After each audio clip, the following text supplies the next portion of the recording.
គួរបើកមុខងារលោកជាណឡតពីមាតិកាចូលទៅត្រួតពិនិត្យហើយយើងគួរតែបើកមុខងារមួយទៀតដើម្បីជួយសម្រួលដល់ការគ្រប់គ្រងរបស់យើងដោយមុខងារនោះគេហៅថា Login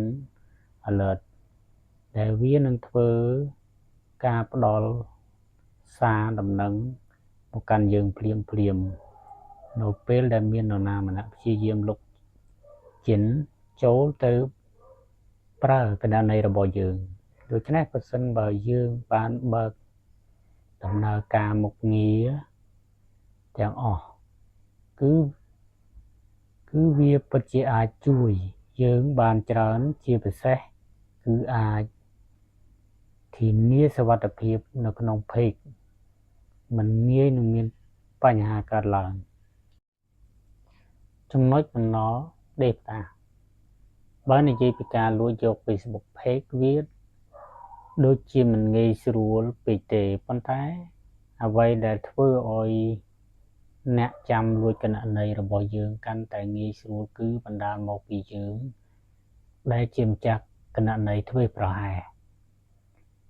សចូលអន្ទាក់របស់ជនខិលខូចទៅខ្លួនឯងដែលគេហៅថាដាក់នុយស្ទូចដូច្នេះប្រសិនបើបុគ្គលប្លែកមុខណាម្នាក់ផ្ញើដំណើរភ្ជាប់មកកាន់គណនីរបស់យើងដែលបានភ្ជាប់ទាំងអស់នោះស្ថិតនៅក្នុងទម្រង់ជារង្វាន់ឈ្នះការចែកកាដូឬការផ្ដល់ជាទឹកប្រាក់គឺសុទ្ធសឹងតែជាទម្រង់ឆបោកព្រោះប្រសិនបើយើងលងខ្លួនចុចចូលឈានដល់ការបំពេញព័ត៌មានផ្ទាល់ខ្លួនអំពីគណនីរបស់យើងចូលទៅទៀតនោះយើងប្រកាសជាធ្លាក់ចូលនៅក្នុងកណ្ដាប់ដៃជាមិនខានដោយសារព័ត៌មានយើងបានផ្ដល់ឲ្យគេរួចអស់ទៅហើយប្រសិនបើមិនរំលឹកខ្លួនតាន់ពេលទេច្បាស់ជាអាចចូលទៅគ្រប់គ្រងគណនី Facebook របស់យើងបានពេលនោះហើយដែល page តាំងប្រមាណនៅក្នុងគណនីរបស់យើងបើគេគិតថាអាចយកបាននោះនឹងយកគ្មានស្ដាយស្រណោះឡើយកុំប្រើកម្មវិធីដែលគ្មានប្រភពច្បាស់លាស់ប្រសិនបើយើងប្រើប្រាស់គណនីនៅលើកុំព្យូទ័រប្រាកដណាស់ថានឹងមានកម្មវិធីផ្សេងនៅក្នុងនោះដែរដោយឡែកមានកម្មវិធីមួយចំនួនត្រឹមត្រូវមានប្រភពច្បាស់លាស់ចំណែកឯកម្មវិធីខ្លះទៀតគឺយើងមិនបានស្គាល់ពីអត្តសញ្ញាណរបស់វានោះទេហើយរឹតសុទ្ធតែមិនដឹងទៀតថាក្នុងកម្មវិធីទាំងអស់នោះបានមកអ្វីខ្លះអាចជាមេរោគដែលចាំលួចទិន្នន័យរបស់ខ្លួនរបស់យើងក៏ថាបានអ្វីដែលអាចនឹងហួសពេលប្រសិនបើយើងដំឡើងកម្មវិធីទាំងអស់នោះចូលទៅក្នុងកុំព្យូទ័ររបស់យើងរួចរាល់ហើយចំពោះបញ្ហាដែលគេអាចមកលួចយក Facebook page យើង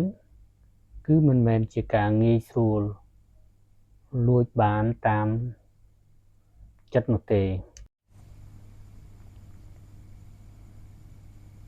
ពលគឺអាស្រ័យយើងដែលជាម្ចាស់យល់ដឹងពីការពារបានដល់កម្រិតណានៅក្នុងនោះផងដែរប្រសិនបើបងប្អូនទាំងអស់គ្នាអនុវត្តតាមចំណុចដែលបានរៀបរាប់ខាងលើខ្ញុំជឿជាក់យ៉ាងមុតមាំថាតែគេអាចលួចយក Facebook page យើងបានគឺមិនមានទាល់តែសោះតែម្ដងមនុស្សត្រូវការមើលថែ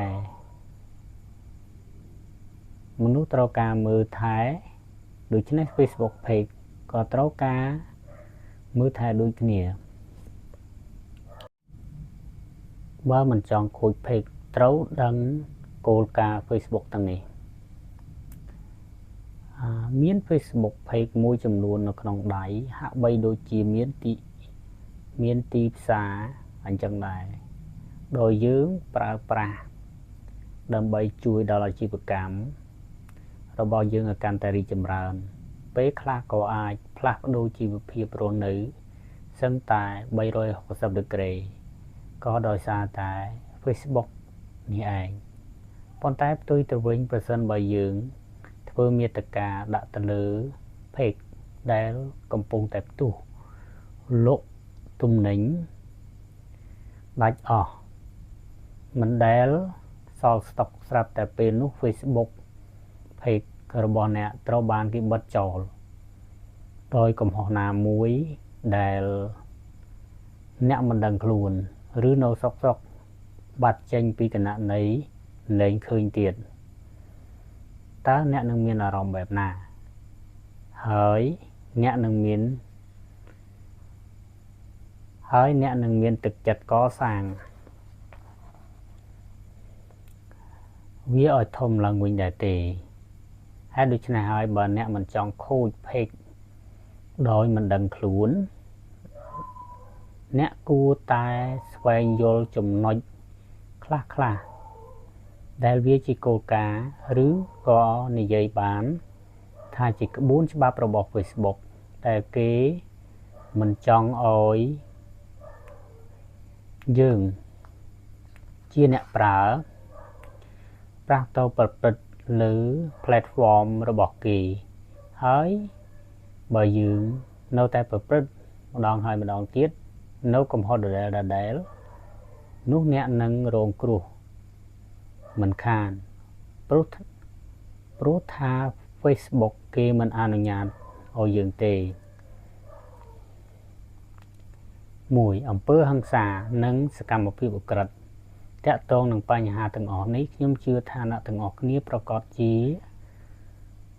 បានដឹងខ្លះហើយថាព្រោះ Facebook ហាមណាស់រាល់សកម្មភាពឬផុសណាដែលតាក់ទងជាមួយនឹងអំពើហិង្សាការវាយតប់ឬសកម្មភាពណាមួយដែលប៉ះពាល់ដល់សុវត្ថិភាពអ្នកដទៃដូច្នេះបើអ្នកទាំងអស់គ្នាអាចជៀសបានអ្នកគួរតែជៀសកុំផុសក្នុង page ឲ្យសោះក្រៅពីនេះទៀតនៅចំណុចដែលវាតាក់ទងជាមួយនឹងផលិតផលមួយចំនួនដែលគេហាមមិនឲ្យផុសនៅក្នុង Facebook ដែលជាក់ស្ដែងដូចជាកំភ្លើងថ្នាំញៀនឬផលិតផលផ្សេងទៀត